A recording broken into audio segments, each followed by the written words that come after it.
ધર્મ કરવાનું કહીએ કીધું છે એ રીતે ધર્મ કરીએ તો સંસારનો નાશ, કે હમણાં આપણે જે રીતે ધર્મ કરીએ છીએ તો એ કરવાથી સંસારનો નાશ? શાસ્ત્રકાર એટલે આપણે ખોટું કરીએ છીએ. એટલે બંને ધર્મ સરખા કે ફરક બેમાં? શું ફરક?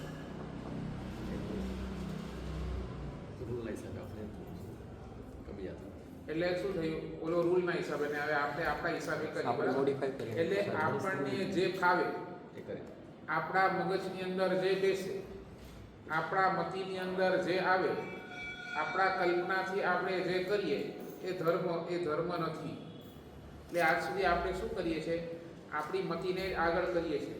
ઓ મારાથી આ થશે, મારાથી આમ થશે, મારાથી આમ થશે, આ કરીશ તો આમ થશે, આ કરીશ તો આમ થશે, આ કરીશ તો આમ થશે. એટલે પોતાની મતિથી, પોતાના કલ્પનાથી આપણે ધર્મ કરીએ છીએ. તો શાસ્ત્રકાર ભગવાન તો કહે છે એ ધર્મ નથી.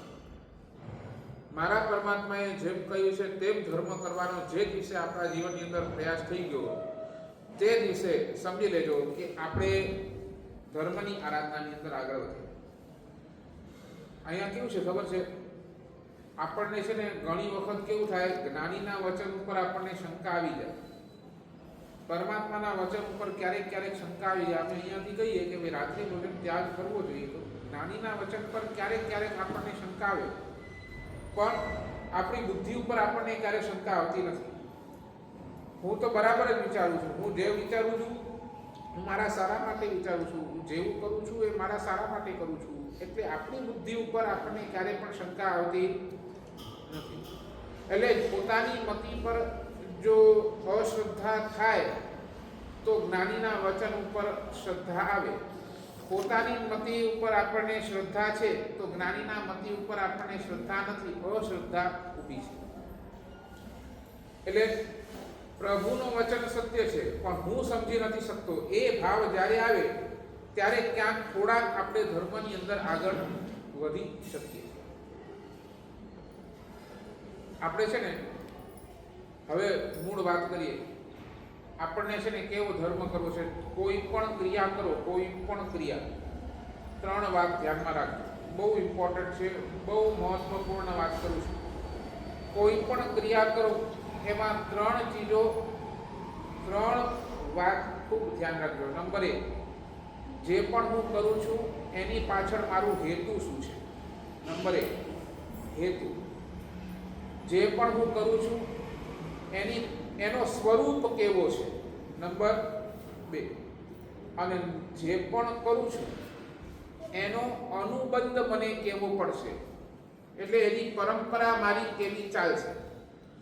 આ 3 વાત જો તમે લક્ષ્ય દઈને કરશો તો 100% આપણે શુદ્ધ ધર્મ તરફ આગળ વધશું, સાચા ધર્મ તરફ આગળ વધશું.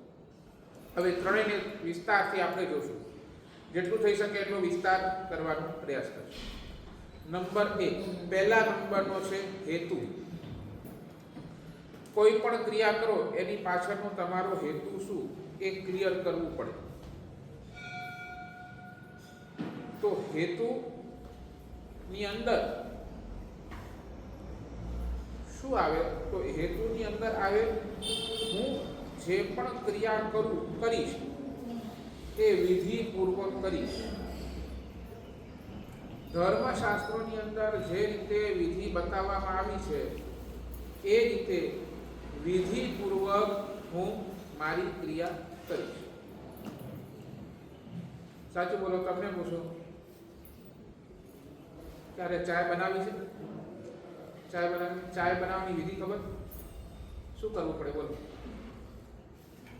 બોલો જલ્દી, ફટાફટ બોલો. બનાવવું કેવી રીતે બોલો? આ વસ્તુ આટલી જોઈએ ખબર, ચાલો સાહેબ એને ક્રિયા એને પાણી ગરમ કરવાનું, પત્તી નાખવાની, દૂધ નાખવાની, સાકર નાખવાની, થઈ ગઈ સાહેબ. સમજાય છે? આપણે શું બોલ્યા, દૂધ, પત્તી, ચાય આ નાખો, ચાય તૈયાર થઈ ગઈ. તો કોને વિધિ શું છે, એને ગેસ પર ઉકાળવાની, ગરમ થાય, ચાય પત્તી ઓલાનું કલર છોડે, બરાબર ને? આવું છે ને કઈ? ત્યારે જઈને ચાય બનતી હોય છે.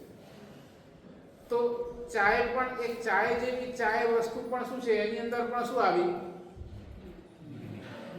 વિધિ આવી, બરાબર ને? તે સાચું બોલો, જમવાની પણ એક વિધિ હોય કે નહીં? જમવાની વિધિ શું બોલો? કે પહેલા સ્ટાર્ટર્સ આવે,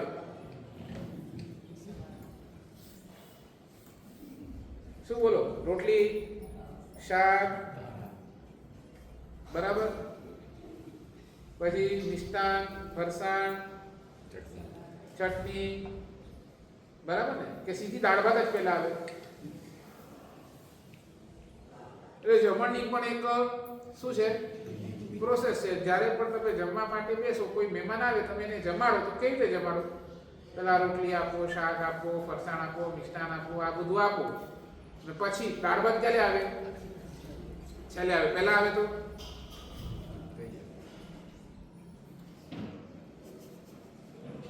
સમજાય છે ને? બધાની એક વિધિ છે. તેમ ધર્મની આરાધના કરવાની પણ એક વિધિ છે. એ વિધિ જ્યાં સુધી આપણને નથી ખબર ત્યાર સુધી એ ધર્મનો હેતુ આપણો સધાતો. એટલે પહેલા નંબરની અંદર હેતુ એ શું છે? વિધિની જાણકારી, વિધિપૂર્વક કરવું. નંબર 2, સ્વરૂપ કેવું? તો સ્વરૂપની અંદર શું છે? એ જે પણ ધર્મ આરાધના તમે કરો છો એની પાછળ તમારો આશય શું છે? એ કરવા પાછળનો તમારો આશય શું છે? એ આશયની શુદ્ધિ એટલે એનું સ્વરૂપ. જેમ ચાય બનાવી, ચાય પીવાની છે, તો ચાય શું કામ પીવાની છે? બરાબર ને? બહુ ઊંઘ આવે છે, ઊંઘને ભગાડવા માટે શું કરવાની છે? ચાય પીવાની છે. જમવા બેસવાનું છે, જમવા શું કામ બેસવાનું છે? કે ભાઈ બહુ ભૂખ લાગી છે, જમવાનો સમય છે એટલે જમવાનું, કે ભૂખ લાગી એટલે જમવાનું? એ પણ ક્લિયર કરો પહેલા. નહીં, મારા ઘરે તો 12 વાગે જમવાનો સમય છે એટલે 12 વાગે જમવાનું, જમવા બેસી જવાનું. ભૂખ લાગી હોય કે ન, એ કે ભૂખ લાગે ત્યારે જમવાનું, બરાબર ને? તો આશય શું થયું? કે મારે ભૂખ લાગી છે, એટલે મારે ભૂખ લાગી છે એટલે મારે જમવું છે, બરાબર ને? એટલે આશયની શુદ્ધિ. તેમ ધર્મની આરાધનાની અંદર છે ને ક્રિયા 2 પ્રકાર. ક્રિયા કેટલા? 2 પ્રકાર. નંબર 1 દ્રવ્ય ક્રિયા અને નંબર 2 ભાવ ક્રિયા. દ્રવ્ય ક્રિયા અને બીજું ભાવ ક્રિયા. દ્રવ્ય ક્રિયા એટલે તમે ખાલી પરમાત્માની પૂજા કરી લીધી, એ શું થયું? એ શું થયું? દ્રવ્ય ક્રિયા. પણ એ દ્રવ્ય સાથે ભાવ પણ જોડાયા તો એ શું થઈ ગઈ? ભાવ ક્રિયા. તમારું મન જોડાઈ ગયું, તમારું મન ભગવાનની અંદર લાગી ગયું, તમારું મન એની અંદર રમી ગયું તો એ શું થઈ ગયું? ભાવ. બરાબર ને?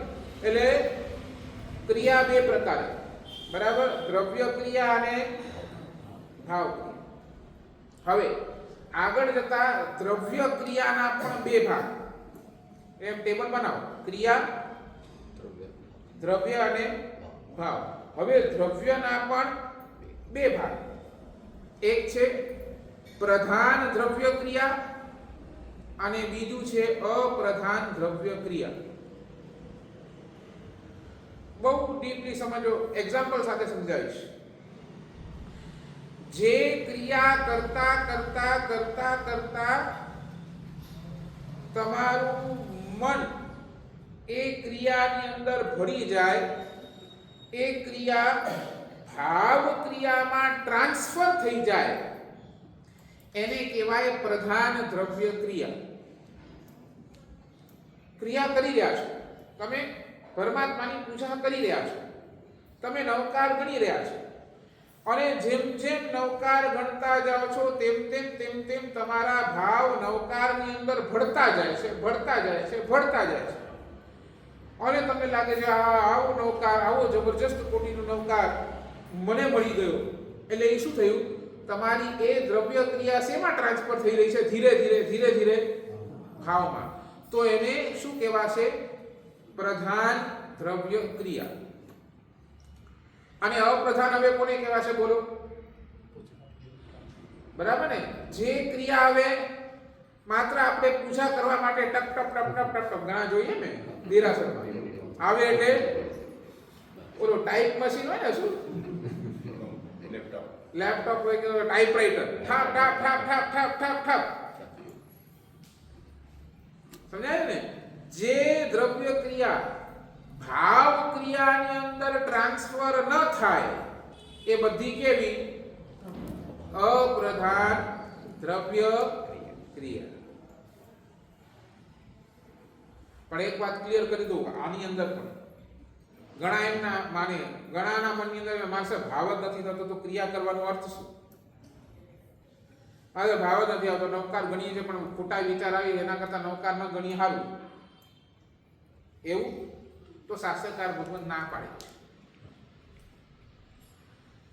કે ક્રિયા કરતા કરતા જો ભાવ નથી આવતો તો ચિંતા નહીં કરો. એ ક્રિયા કરતા કરતા એક ને એક દિવસે ભાવ આવી જ જશે.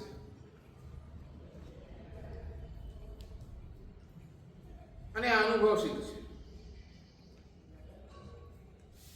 એઝ ફોર એક્ઝામ્પલ તમને કહું,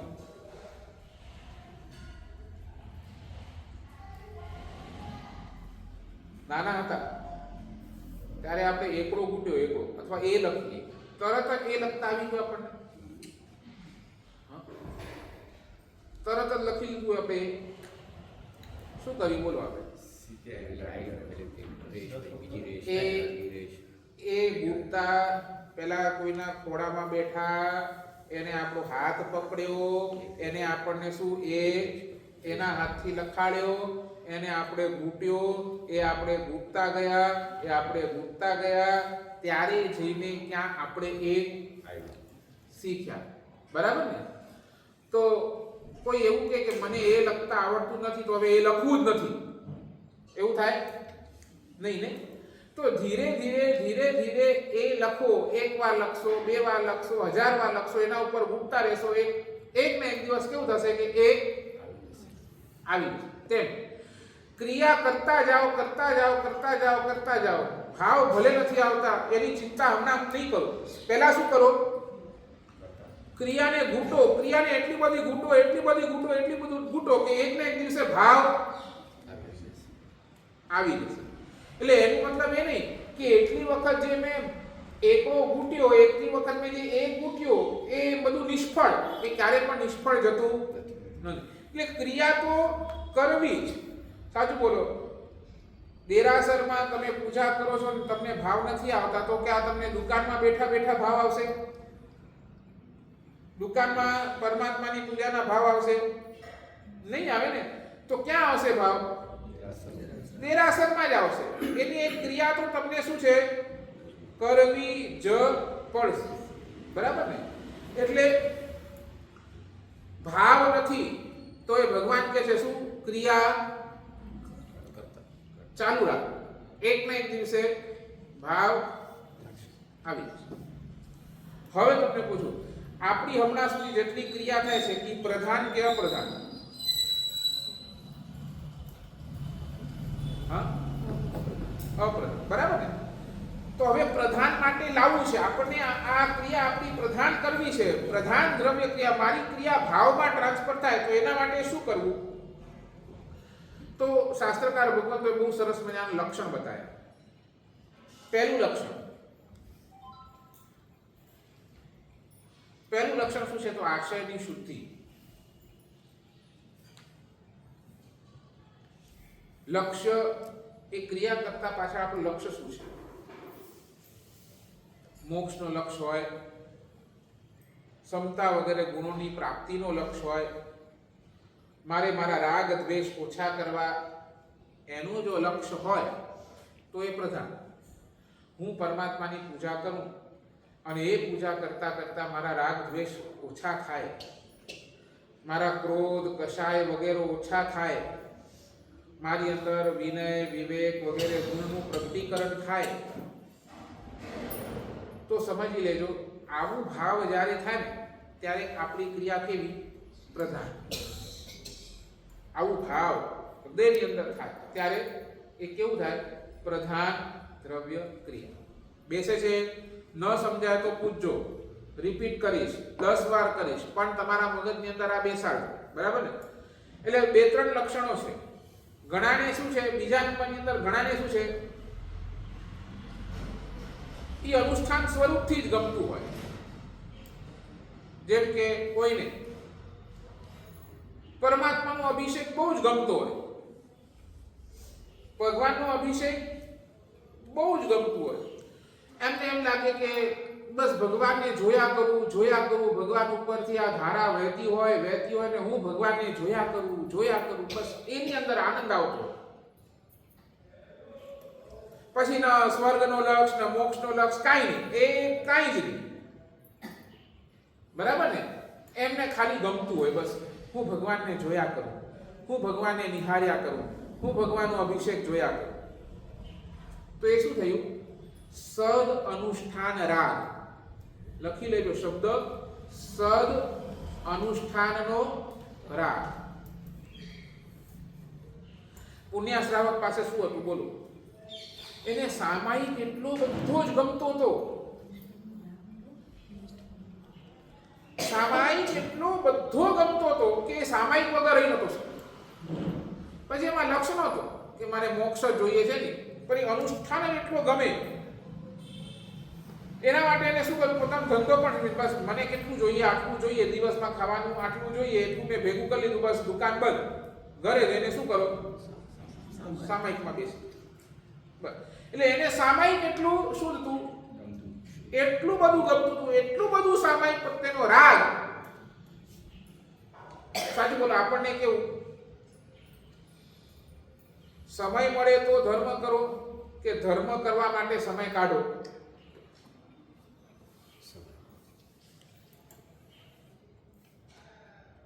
નહીં સમજ્યા? મારો ક્વેશ્ચન સમજ્યા? સમય મળે તો ધર્મ કરો કે ધર્મ કરવા માટે ગમે ત્યાંથી ગમે તે રીતે સમય કાઢો?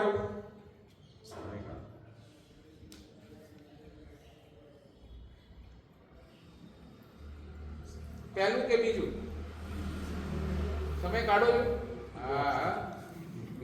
તો તમને આખું એક લિસ્ટ બતાવ્યું, તમે કેટલું સમય કાઢી શકો છો. તમે 24 કલાક પછી ઉપાશ્રયમાં મળી શકો એમ છો.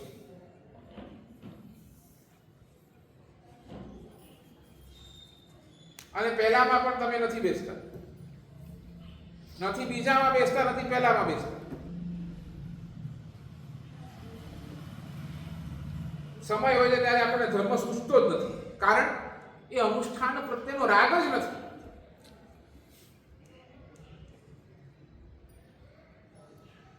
એટલે આપણી બધી જ ક્રિયા કેવી રીતે અપ્રધાન થતી જશે. એને લાવો, પ્રધાનમાં લાવો. સમજાય છે? આ લક્ષણ શાસ્ત્રકાર ભગવંતો બતાયા, પ્રધાન દ્રવ્ય ક્રિયા કેવી રીતે થાય.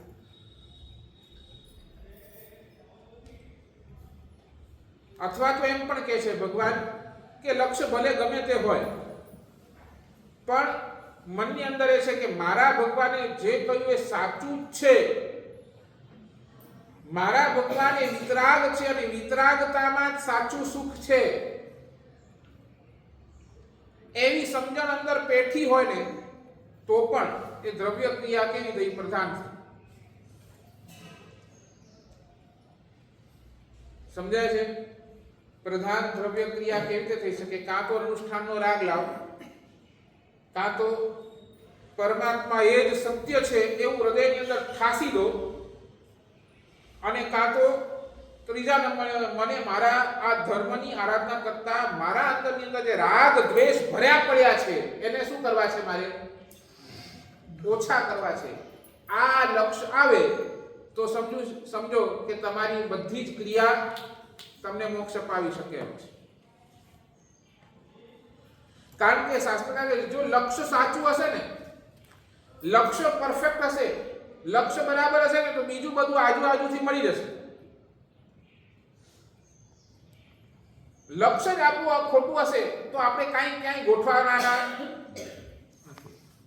કાંઈ લક્ષ્ય છે ને બધાને ખેંચી લાવે. લક્ષ્ય છે બધી અનુકૂળતાને શું છે? ખેંચી લાવે. પછી પ્રશ્ન સમયનો છે એ ભાવ અનુષ્ઠાન બનતા 10 વર્ષ પણ લાગે અને એ ભાવ અનુષ્ઠાન બનતા 10 ભવ પણ લાગે. એટલે આપણી સૌથી વધારે મહેનત ક્યાં કરવી? તો આપણા આશયની શુદ્ધિ ઉપર. જો આશયની શુદ્ધિ ઉપર આપણે મહેનત કરી દેશું તો 100% આપણી દરેકે દરેક ધર્મ ક્રિયા પરમાત્માએ બતાવેલી એવી થશે. બરાબર? એટલે દ્રવ્ય ક્રિયા પહેલા નંબરની અંદર. રિપીટ, દ્રવ્ય ક્રિયા પહેલું, એના બે ભાગ. એટલે ક્રિયા બે પ્રકારે, દ્રવ્ય અને ભાવ.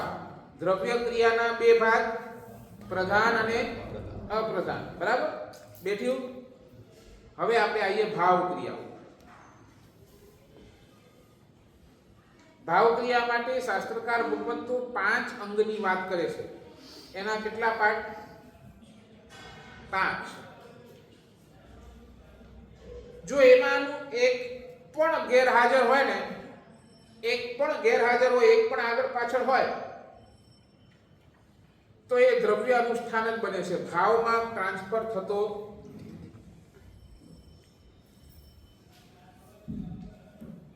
એક ચીજ સમજો, ઓગનિયુક્તિની અંદર ભદ્રભાવ શ્રી મહારાજે બહુ સરસ મજાની વાત કરી. તમે જે પણ પ્રવૃત્તિ કરો છો ને, તો કર્મબંધનો આધાર તમારી પ્રવૃત્તિ પર નથી. એઝ ફોર એક્ઝામ્પલ,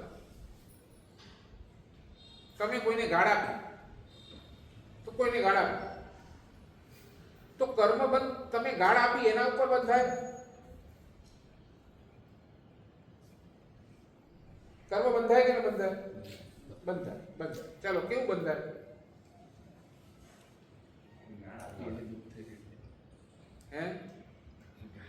નહીં, એ તમારા મનની અંદર એ વ્યક્તિ પ્રત્યેનો કેવો ભાવ છે. તમારા મનની અંદર એ વ્યક્તિને તમે જોવો છો ને, તમારા મનની અંદર કેવો ભાવ એ વખતે ઉભરે છે. અરે સાલું આવું છે, એને મારી સાથે આમ કર્યું, તેમ કર્યું, એમ કર્યું. તમે એને કઈ ગાળ આપી દીધી, પણ મનની અંદર ક્યારે ગાળ અપાઈ? જ્યારે મનની અંદર તમારી બેચેની આવી, ઓલા વ્યક્તિને જોયો, એને મારી સાથે આવું કર્યું, એની મારી સાથે આવું કર્યું, એને મને આમ કરાવ્યું. બરાબર ને? તો એ વ્યક્તિને જોઈને તમને બેચેની થઈ, અને બેચેની થઈ એટલે તમારા મોઢામાંથી શું નીકળી ગઈ? ગાળ નીકળી. એટલે શું થયું? કર્મબંધ થયો. પણ ક્યારે થયો? તમે ગાળ ક્યારે આપી? જ્યારે તમારા મનના ભાવ બગડ્યા, તમારી મનની પરિણતિ બગડી, મનના વિચાર એને જોઈને બગડ્યા, એટલે તમારા મોઢામાંથી ગાળ નીકળી. એટલે કર્મબંધનો આધાર પ્રવૃત્તિ નથી. શું છે? તમારા મનના વિચારો એ વખતે કેવા છે એના આધારે કર્મબંધ થયા. બેસે છે વાત? સાચું બોલો. હું અહીંયા પ્રવચન કરું છું, બોલો 50 જણ હોય કે 500 જણ હોય, મારા પુણ્યમાં કોઈ ફરક પડવાનો? 50 જણની અંદર પણ પ્રવચન કરું તો એટલું જ પુણ્ય મળે, અને સામે 500 જણ બેઠા હોય અને હું પ્રવચન કરું તો એટલું જ પુણ્ય મળે નહીં. શું કહું છું? પાછું રિપીટ. 50 જણ મારી સામે બેઠા હોય અને હું પ્રવચન કરું, અને 500 જણ મારી સામે બેઠા અને હું પ્રવચન કરું, મારા પુણ્યમાં ફરક પડે? શું ના પડે? એટલે એક ચીજ સમજો, 50 જણ હોય કે 500 જણ હોય, એમાં મારા પુણ્ય બંધનો આધાર નથી કરતો. પણ પુણ્ય બંધનો આધાર ક્યાં કરે છે? મારા મનની અંદર પ્રવચન કરતા કેવો ભાવ છે. મને લાગે પરમાત્માની આજ્ઞા છે, પરમાત્માની વાણી છે, મારું સદભાગ્ય છે, મને ડિલિવર કરવા મળ્યું છે, મને હું પરમાત્માની વાણીને તમારા સુધી પહોંચાડવાનો એક ભાવ, એક હૃદયની અંદર આનંદ હોય તો મારું પુણ્ય બંધાય. એક સંઘ પ્રત્યેની કર્તવ્યતા હોય કે તમે અમને સાચવો છો, ગોચરી પાણી બધી જ વ્યવસ્થા કરો છો, અમારી તબિયતની બધી જ વ્યવસ્થા તમે કરી બેઠા છો, તો એક સંઘનો અમારા ઉપર જે ઉપકાર છે, ઉપકારને શું છે, એક મારી પોતાની જવાબદારી, સંઘ પ્રત્યેનો એક કર્તવ્ય એ નિભાવવાની હૃદયની ભાવના હોય, એટલે એના માટે હું સામે ચાલીને પ્રવચન કરું. ભલે 5 જણા હોય તો 5 જણ, 10 જણા હોય તો 10 જણ, 100 જણા હોય તો 100 જણ, પણ એક સામે ચાલીને પ્રવચન કરું. જીન વચન માટે મારા હૃદયની અંદર એક આદર હોય, મારા ભગવાનના વચન હું લોકો સુધી પહોંચાડું, બધાના મનની અંદર સેટ કરું, તો મારા પુણ્યની અંદર બંધ પડે, તો મારું પુણ્ય બંધ થાય. સમજાય છે? બેઠે છે વાત બરાબર. અને એની સામે મારો બીજો પોઈન્ટ, મારા મનની અંદર હું વ્યાખ્યાન કહીશ તો આકોલાની અંદર હું ફેમસ થઈ જઈશ. મારા વ્યાખ્યાનથી લોકો બહુ પ્રભાવિત થઈ જાય, મારી વાણીથી લોકો પ્રભાવિત થઈ જાય અને અહીંયા મારા બધા ભગત બની જાય. સમજ્યા નહીં સમજ્યા મારી? જો એવી ભાવનાથી હું પ્રવચન કરું તો બોલો હવે શું થાય? પુણ્ય બંધાય, પાપ બંધાય? નહીં બેઠી વાત. સમજાય? હું મારા એંગલથી તમને સમજાવું છું. હું પ્રવચન કરું પણ જો મારી આશયની શુદ્ધિ ન હોય, તો મારો આશય વિરુદ્ધ હોય, ખોટું હોય, તો પાપ બંધાય. અને આશય સારો હોય તો પુણ્ય બંધાય. પછી હું એમાં 50 ની સામે કરું કે 500 ની સામે કરું, બરાબર ને? કોઈ પક્ષી માટે દાણા નાખ્યા હોય અને પક્ષીઓ દાણા ખાવા માટે આવે, પણ એ પક્ષી પકડવા વાળો હતો, એને શું કહેવાય? શિકારી હતો. એને નીચે દાણા તો નાખ્યા પણ પેલા ઝાડ નાખ્યા. જેવા પક્ષી દાણા લેવા માટે આવ્યા એટલે એને શું કર્યું? ઓલું સાચું બોલો. તમને શું લાગશે? કોઈ આમ દાણા નાખતું હોય પક્ષી માટે તો તમને શું લાગશે? તમને શું લાગશે? એનો ભાવ તો કેવો સારો છે. જો આ બિચારા પક્ષીઓને દાણા નાખે, આપણે દેખાતી રીતે એનો ભાવ શું દેખાશે? સારો દેખાશે. પણ એના મનના ભાવ કેવા છે? એ આપણને નહીં દેખાય, પણ એના મનને તો ખબર પડે ને. સાચું બોલો. ચાલો તમને પૂછું, ભૂષણ, તમારે ત્યાં કોઈ સાધર્મિક આવ્યું અને તમે એને પ્રેમથી જમાડ્યા, ભક્તિથી જમાડ્યા, પછી જતા જતા પણ છેલ્લે એનું બહુમાન કર્યો, તિલક કર્યો, એને કંઈક નાનકડું કવર પણ આપ્યું, તમારી શક્તિ મુજબ તમે એને બહુમાન કર્યું, અને એ તો વ્યક્તિ વયો. 2-4 દિવસ પછી તમને ખબર પડે કે હારું એ વ્યક્તિ તો ગડબડ વાળો, એને કંઈક લોકોને છેતર્યા, જેના ઘરે જાય એના ઘરેથી કંઈક ને કંઈક ઉપાડીને ચોરી કરીને જાય. તમને ખબર પડે, સાચું બોલો, શું થાય? વિચાર બદલાઈ જાય એના પ્રત્યે.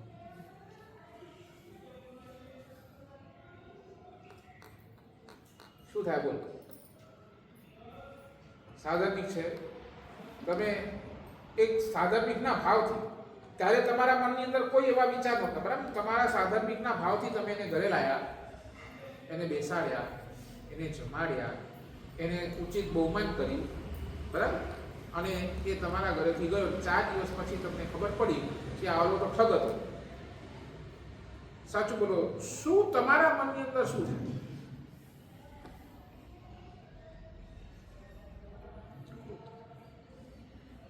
નહીં, એટલે તમે અફસોસ કરો. હું જે પૂછવા માંગુ, તમે અરે ક્યાં આવવાને જમાડ્યો મેં,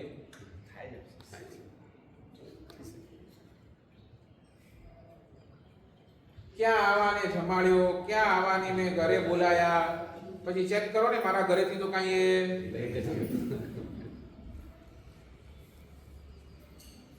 હવે ચેક કરો, તમારા ભાવને ચેક કરો.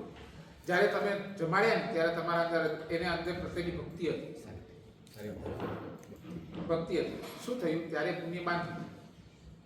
ત્યારે તમે બહુ સરસ મજાનું પુણ્ય બાંધ્યું, કારણ કે તમારો ભાવ સારો હતો. એ વખતે તમે બહુ ઊંચા ભાવની અંદર હતા. ચાલો આજે મને સાધર્મિકનો લાભ મળી ગયો, ક્યારેક તો આપણા ઘરે કોઈક તો સાધર્મિક આવ્યો, એનો લાભ મને મળી ગયો. એ હૃદયના ભાવ સાથે તમે એને જમાડ્યા છે, એટલે ખૂબ સરસ તમે પુણ્ય બાંધ્યું, બહુ સરસ. પછી 4 દિવસ રહીને તમે શું કર્યું?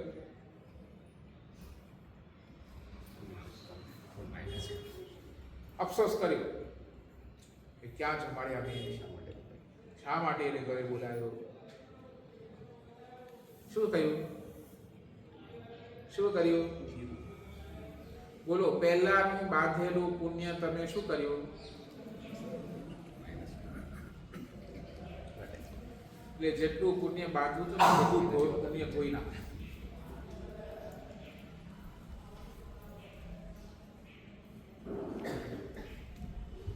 નહીં સમજે. હું અહીંયા તમારી સામે વ્યાખ્યાન કરું અને વ્યાખ્યાન કર્યા પછી મને અફસોસ થાય, અરે યાર વ્યાખ્યાન તો કરું સારું, કોઈ સુધરતો નથી.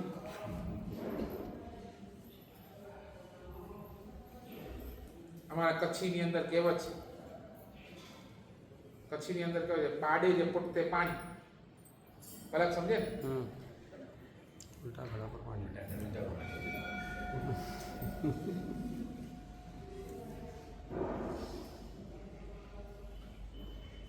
એટલે મને એમ થાય, બહુ અફસોસ કરી, અરે શું અહીંયા વ્યાખ્યાન કરું છું, કોઈ સાંભળતું નથી, કોઈ સુધરતું નથી, યારે કોઈ વ્યાખ્યાન કરવાનો મતલબ નથી. તો શું થયું? બોલો, શું થયું? મેં પ્રવચન કરી, જે ભાવથી પ્રવચન કર્યું, એ ભાવનો જે મારો પુણ્ય હતો, એ ભાવનો જે મેં પુણ્ય માંગ્યું હતું, આ અફસોસ કરી મેં શું કર્યું? મારા પુણ્યને સાફ કરી નાખ્યું. સાફ. એ વખતે મારે શું કરવાનું? બોલો, તમે ન સુધરો તો મારે શું કરવાનું? પ્રવચન બંધ કરી દેવાનું. તો પ્રયત્ન કરતા રહ્યો તો પ્રયત્ન ન સફળ થાય તો પ્રયત્ન મારે કેટલા? 4 મહિના પછી તો હમ અમારી દુનિયા, તુમ આપની દુનિયા. તો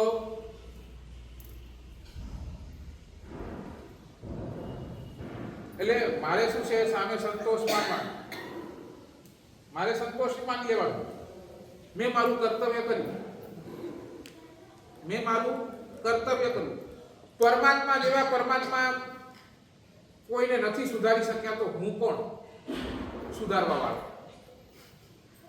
ભગવાન જેવા ભગવાન પણ ફેલ થઈ ગયા, તો આપણે કોણ? તો મારે શું કરવું પડે? ત્યાં સંતોષ માનવું પડે. મારે મારું કર્તવ્ય કરવું પડે. ભાઈ મારે મારું કર્તવ્ય કરવું, તો તમે સુધરો કે ન સુધરો, તમે મનમાં લો કે ના લો, એ તમારા. બરાબર ને? એટલે હું શું કર્યું? હવે તમે સાધર્મિક ભક્તિ કરી, તો તમે શું કર્યું? ત્યારે તમારું કર્તવ્ય કરો. તમને સાધર્મિકને જોઈને તમે તમારું કર્તવ્ય કર્યો, ભૂલી જાઓ, એનું એમ જાણે એ શું કરે છે શું નહીં. પછી એના પાછળ તમે અફસોસ કરીને શું કામ દુખી થાવ છો? નથી બેસતી વાત. નહીં, તમે હજી તમને એક્ઝામ્પલ આપો. તમે છે ને આ ફિટ કરી દો.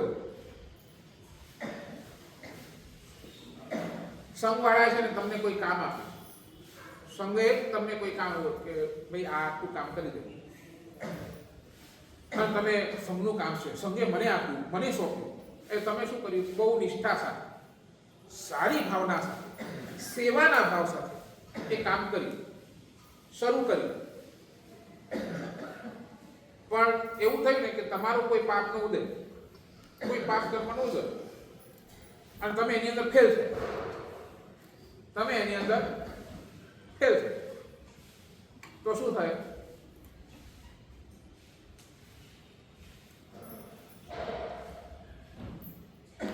શું થાય? બોલો, શું થાય? ફેલ થયા. તમે પૂરા ભાવ સાથે ચાલુ કર્યું, પણ તમે જે ટાર્ગેટ ઉપર પહોંચવું જોઈએ એ ટાર્ગેટ ઉપર પહોંચી ન શક્યા. તમારો કોઈ પાપનો ઉદય આવ્યો, તમે એ કામને તમને મૂકી દેવું પડ્યું, અધરવાઇઝ એ કામ બીજા કોઈને સોંપાઈ ગયું, શું થાય? તમારાથી લઈને બીજા કોઈને સોંપી દીધું. નહીં, આ ભૂષણ નથી કરી શકતો, તું કરજે. તો શું થાય? બોલો, જલ્દી બોલો. તમને અફસોસ થાય, તમને મને દુઃખ થાય, અરે મને કામ આપ્યું, હું ટ્રાય તો કરતો, શું થયું? એકવાર ન થયું, બીજી વાર કદાચ થઈ જાય, મને ટ્રાય તો કરવા દેવી હતી. આ લોકો બધા એવા છે, બધા પાર્શિયાલિટી કરે છે. નહીં સમજ્યા? મને આપ્યા પછી ઓલાને પણ શું થયું? જે ભાવથી તમે કાર્ય સ્ટાર્ટ કર્યું તો એનું પુણ્ય બંધાયું, પણ પછી જે અફસોસ કર્યો ને એનાથી શું થયું? આખું પુણ્ય ધોવાઈ ગયું. તત્વા સૂત્રની અંદર તો ઉમાસ્વતીમાં શું કહે છે? સંઘ સેવા, સંઘની સેવા કરો તો તીર્થંકર નામ કર્મ બંધાય. અમારા માટે નથી લખ્યું સાધુ ખાઓ અને તીર્થંકર નામ કર્મ બંધાય, એવું ક્યાંય નથી લખ્યું, ક્યાંય. પણ એવું લખ્યું સંઘની સેવા કરો ગમે તે, પછી પોસ્ટ ઉપર રહીને સંઘનો વ્યવસ્થિત વહીવટ કરો, કે પછી સંઘે તમને કોઈ કાર્ય આપ્યું અને તમે એને નિષ્ઠાપૂર્વક કરો, એને પૂર્ણ ભક્તિપૂર્વક કરો. સંઘનું કાર્ય તમે જો પૂર્ણ ભક્તિ સાથે કરો તો ત્યાં લખ્યું તીર્થંકર નામ કરવાનું બંધ થાય. અમારા માટે લખ્યું. કોના માટે લખ્યું? તમારા માટે. અને આવું જબરજસ્ત કોટીનું પુણ્ય તમે એક અફસોસ કરીને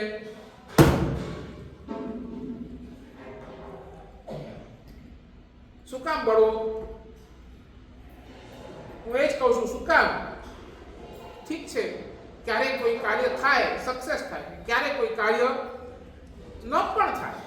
આપણા હાથમાં તો નથી, બધું આપણા હિસાબે ચાલે એવું તો નથી જ.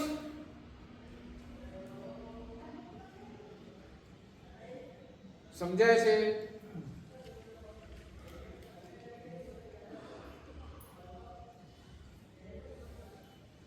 એટલે તમારા ભાવની વિશુદ્ધિ જોઈએ.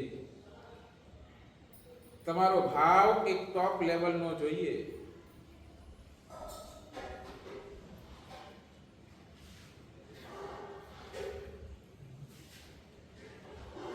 મારી વાત કરું, હું ભણવા બેઠો, 1 કલાક બેઠો, મારું ગાથા નથી,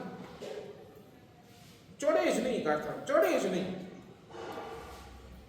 એ વખતે કોઈ કર્મનો મારો જ્ઞાનાવરણીય કોઈ કર્મનો ઉદય, મને ગાથા ચડે છે.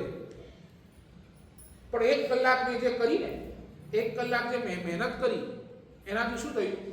બાહ્ય પરિણામ ભલે ના આવ્યું, પણ મારા અંતરની અંદર રહેલી શુદ્ધ ભક્તિ, મારો પુરુષાર્થ, નહીં મારે તો ગાથા કરવી છે, નહીં મારે તો ગાથા કરવી છે, મારી અંદરની એક શુદ્ધ ભક્તિ, મારો પુરુષાર્થ, એના કારણે શું થયું? મારા જ્ઞાનાવરણીય કર્મની નિર્જરા થઈ. ભલે ગાથા ન ચડી, પણ સામે શું થયું? જ્ઞાનાવરણીય કર્મની નિર્જરા થઈ છે. તો પછી હું અફસોસ શું કામ કરું? અરે ગાથા ન થઈ, ગાથા ન થઈ, ગાથા ન થઈ. સાચું બોલ, તમને પૂછું, તમે વ્યાખ્યાનમાં આવ્યા હો અને તમને તમારી સામે હું એવી બધી વાતો કરું જે તમારા કોઈ પલ્લે જ ન જાય. સમજ્યા ને? નહીં સમજ? બધું બાઉન્સર જાય. સાચું બોલો, તમને ન સમજાયું, કાંઈ જ ન સમજાયું. બીજા દિવસે વ્યાખ્યાનમાં આવો કેમ? ભગતમાં આવે એટલે વ્યાખ્યામાં નહીં આવે.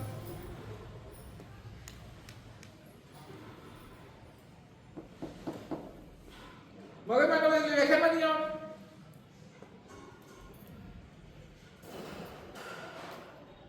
આ શું કર્યું તમે? બોલો. મેં અગર નિયમ વિચાર્યું કે મારી ગાથા ચોટી જાઓ, મૂકી તો જવા દો, આ ચોટી નથી, છોડો, તો શું થયું? મેં હજી ડબલ જ્ઞાનાવરણીય કર્મ બાંધ્યા. પણ નહીં, મેં મારો પુરુષાર્થ ચાલુ રાખ્યો. ભલે નથી થતી, પણ નહીં, આજે નહીં તો કાલે તો ચડી જશે, કાલે તો આવી જ જશે, કાલે નહીં આવે તો મહિના પછી તો આવી જ જશે. ઓલા માસ્તુસ મુનિ 12 વર્ષ લાગ્યા એક લાઈન ગોખતા. કેટલા? એમને દીક્ષા થઈ, એમને ગુરુએ પહેલી એક લાઈન આપી, મારુષ માતુષ. શું આપી? મારુષ માતુષ. બસ આટલા 4 શબ્દો આપ્યા છે. ગોખવા બેસે ને છોડે જ નહીં. મારુષ માતુષ, મારુષ માતુષ, મારુષ માતુષ કરે. ચોથી વાર માસ્તુસ માસ્તુસ માસ્તુસ માસ્તુસ કરવા લાગે. એ વળી કોઈ સાધુ ભગવાન પાસેથી જતા ને અરે ખોટું ગોખે છે, આવું નથી. મારુષ માતુષ, મારુષ માતુષ. એટલે વળી પાછું ચાલુ થઈ જાય. શું? એક જ લાઈન ગોખવાનું, મારુષ માતુષ, મારુષ માતુષ. ચોથી વખત વળી માસ્તુસ માસ્તુસ માસ્તુસ માસ્તુસ માસ્તુસ માસ્તુસ થશે. એટલે નામ જ માસ્તુસ મુનિ પડી, નામ બીજું હતું.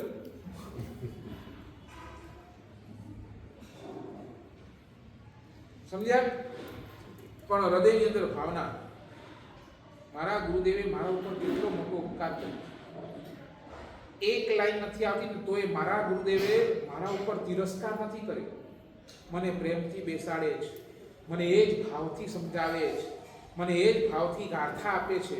એટલે ગુરુ પ્રત્યેનું એક બહુમાન ચાલે, એક ગ્રંથ પ્રત્યેનો બહુમાન બધું, એક લાઈન પ્રત્યેનો. હવે હું કેવો અભાગ્યો, એક લાઈન નથી કરી શકતો. ના, પણ હજી મહેનત કરીશ, હજી મહેનત કરીશ, હજી મહેનત કરીશ. નહીં, આ આવડશે મને, એકના એક દિવસે તો આવડશે, એકના એક દિવસે તો આવડશે. એનો પુરુષાર્થ ચાલુ રાખ્યો. લોકો એને ચીડાવે, બીજા સાધુ હોય ને ચીડાવે, અરે એક ગાથા નથી કરી શકતો, આ એક લાઈન યાદ નથી રહેતી, અરે આટલું નાનકડી લાઈન તને યાદ નથી રહેતી. સાચું બોલો, આપણે પણ હોઈએ તો શું થાય? આવું જ એને કહીને, અરે એક લાઈન યાદ નથી રાખી શકતો યાર, આટલી સરળ લાઈન યાદ નથી રાખી શકતો યાર. એટલે આપણે પણ એને કહીએ, બરાબર ને? આપણે પણ એ સમય હોત તો આપણે પણ એને કહીએ.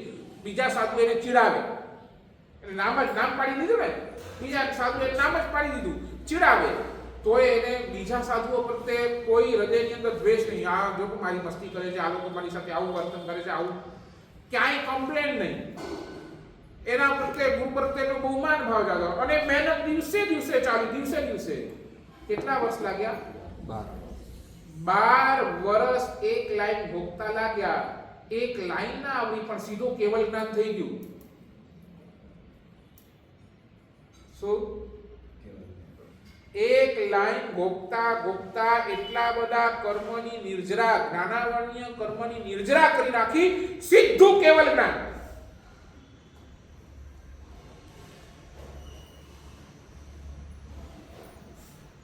શું નહીં સમજ્યા? એટલે વ્યાખ્યાન સમજ નથી આવતી.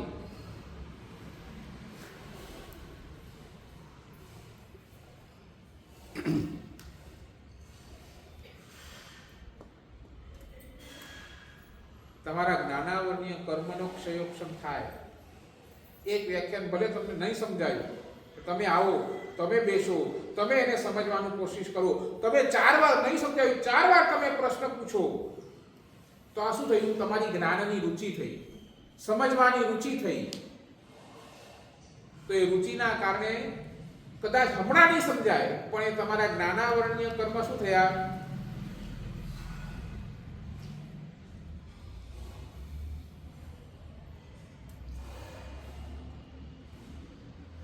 નહીં બેઠી વાત.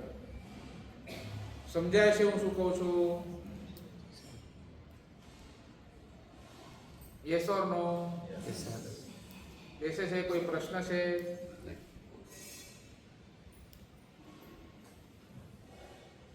આપણે ક્યાં પડીએ છીએ? જુઓ, દરેક ઠેકાણે આપણા મનના ભાવ ઢીલા પડે છે. એક વાત બહુ છેલ્લી વાત કરને, અને બહુ ઇમ્પોર્ટન્ટ વાત. આપણા દરેકે દરેક ઠેકાણે મનના ભાવ કેવા પડે છે? બહુ ઢીલા પડે. એટલે સમજવું, જે દિવસે આપણા મનની ભાવ ઢીલા પડ્યા, જે દિવસે ધર્મની આરાધના કરતા કરતા આપણને અફસોસ થયો, અફસોસ, અરે મેં ન કર્યું હોત તો સારું, અરે હું ન ગયો હોત તો સારું. સમજ્યા ને? આપણે એ અફસોસ થાય એટલે સમજી લેજો કે હજી આપણા રાગ અને દ્વેષ બહુ તીવ્ર છે. હજી રાગ અને દ્વેષ બહુ ગાઢ છે.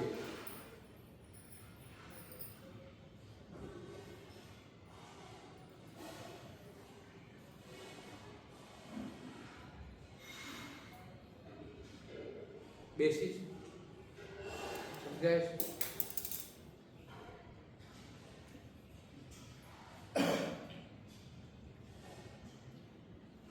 એટલે પહેલા નંબરની અંદર શાસ્ત્રકાર એમ કહે છે કે આપણી લક્ષ્ય ક્લિયર કરો. ભાવ આરાધનાની અંદર પહેલો લક્ષ્ય છે અને લક્ષ્ય એ તમારો આંતરિક પરિણતિ શું છે એનાથી તમારા કર્મનો બંધ નિર્ણય થાય. બાહ્ય પરિણામ ગમે તે આવે પણ આંતરિક પરિણતિ જો સારી તો પુણ્ય અને આંતરિક પરિણતિ જો ખરાબ તો પાપ. બહારથી તમને રિઝલ્ટ ભલે ન દેખાતું હોય પણ અંદરથી તમારા ભાવ ઊંચા છે તો પુણ્યનો બને અને અંદરથી જો તમારા ભાવ ખરાબ છે તો પાપનો. બહારથી પરિણામ ના આવ્યું પણ અંદરથી તમારા ભાવ ઊંચા છે તો કર્મની નિર્જરા. પણ અંદરથી જો તમારા કર્મ ભાવ ગડબડ છે તો કર્મનો બને. હવે નક્કી કરજો તમારે શું કરવું છે. આપણી ભાવ એટલે આપણી દરેકે દરેક પ્રવૃત્તિ એ કેવા કર્મના બંધ કરી રહી છે, સારા કે ખરા. એટલે ખૂબ ભાવથી મા મંગલકારે આજનો દિવસ મારા પરમકારી તપસ્વી સમ્રાટ અતિ ગચ્છાધિપતિ આચાર્ય ભગવાન ગુણોદય સાગર સુરેશ્વરજી મહારાજા સાહેબ ગઈકાલે એમની 6ઠ્ઠી પુણ્યતિથિ હતી. આજના દિવસે એમનું 72 જિનાલયની અંદર અગ્નિ સંસ્કાર થયો. ગુરુદેવનું જીવન આખો તપમય હતું. પોતાના જીવનની અંદર આદેશ્વર દાદાની ભક્તિ એવી જોરદાર કરી અને એનો માધ્યમ આપ્યો તપને. પોતાના જીવનની અંદર સળંગ 54 વર્ષી તપ કર્યા. કેટલા? સળંગ 54 વર્ષી તપ. એની અંદર આખાએ ગચ્છની જવાબદારી, આખાએ ગચ્છનો સુખાન, સાધુ સાધ્વી શ્રાવક શ્રાવિકા દરેકે દરેક સંઘોને સાચવવા, એ જવાબદારીની વચ્ચે આટલી દીર્ઘ તપશ્ચર્યા સાથે કઈ કેટલા પ્રસંગોની અંદર પોતાની હાજરી, પછી છરીપાલ સંઘ હોય, અનંત સલાકા હોય, પ્રતિષ્ઠા હોય, દીક્ષા હોય, 99 યાત્રા હોય, એ બધાની અંદર પોતાની હાજરી અને એવા એક શુભ ભાવ એમને પોતાના જીવનની અંદર રેડ્યા. સંયમની ઉત્કૃષ્ટ આરાધના. લગભગ તમે જો એમને જોયા હોય, એમની સાથે મળ્યા હોય તો લગભગ એ મૌનમાં રહે. લગભગ મૌન. પણ એમનું મૌન પણ એટલું જબરજસ્ત કે જ્યારે પણ બોલે ને ત્યારે એમની વચનની સિદ્ધિ થાય. કે એમના વચન 100% પડ્યા વગર રહે નહીં. જેમના આશીર્વાદ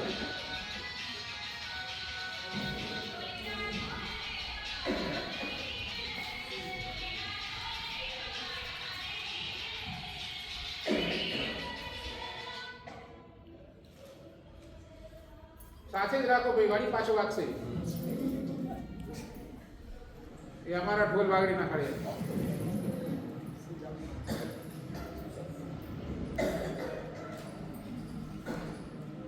એવા એક હૃદયના ભાવ, સંપૂર્ણ જીવન મૌનપણે અને મૌનની અંદર સાથે સાથે જ્યારે પણ બોલે ત્યારે વચનની સિદ્ધિ.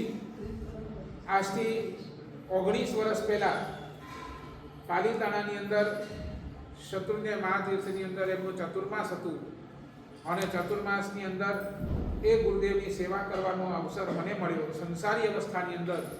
અને એ ગુરુદેવની સેવાનું પરિણામ એ જ આવ્યો કે ગુરુદેવ પાસે હું ગયો અને કીધું, સાહેબ દીક્ષાના ભાવ છે પણ હજી સુધી દીક્ષા થતી નથી, ઘરેથી રજા મળતી નથી, ઘરેથી રજા મળતી નથી. એમનું એક જ વચન થયું, એક જ વચન, જા તારી દીક્ષા આ વર્ષે થઈ જશે. બસ આટલું જ બોલ્યા, વાસક્ષેપ નાખ્યું. એના 10 દિવસની અંદર દશેરાના દિવસે મારો મુહૂર્ત નીકળી ગયો અને ચાતુર્માસ ઉતરતા મારી દીક્ષા થઈ. એવું એ વચન સિદ્ધ પુરુષ જેના હાથેથી આવો ઉત્તમ રજોહરણ મળ્યો, જેના હાથેથી આટલું એ સુંદર સંયમ જીવન મળ્યું અને જેની કૃપા થકી આજ સુધી શ્રી સંઘની અંદર જે પણ આરાધના કરાવી રહ્યું છું, જે પણ આ બધી જ આરાધનાનો શ્રેય જો કોઈ હોય, એ બધી જ આનો જો કોઈ કૃપાનો ધોધ હોય તો એ મહાપુરુષ થકી છે.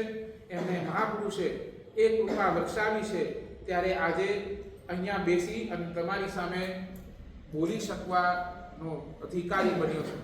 આજે મહાપુરુષની પુણ્યતિથિ, 6ઠ્ઠી પુણ્યતિથિ 2020, કોરોનાનો એ સમય અને કોરોનાના સમયે ગુરુદેવ અમારાથી વિદાય લીધી અને એવા એ ગુરુદેવને આજે આપણે સૌ કોઈ ભાવથી વંદન કરીએ, ભાવથી શ્રદ્ધાંજલિ આપીએ.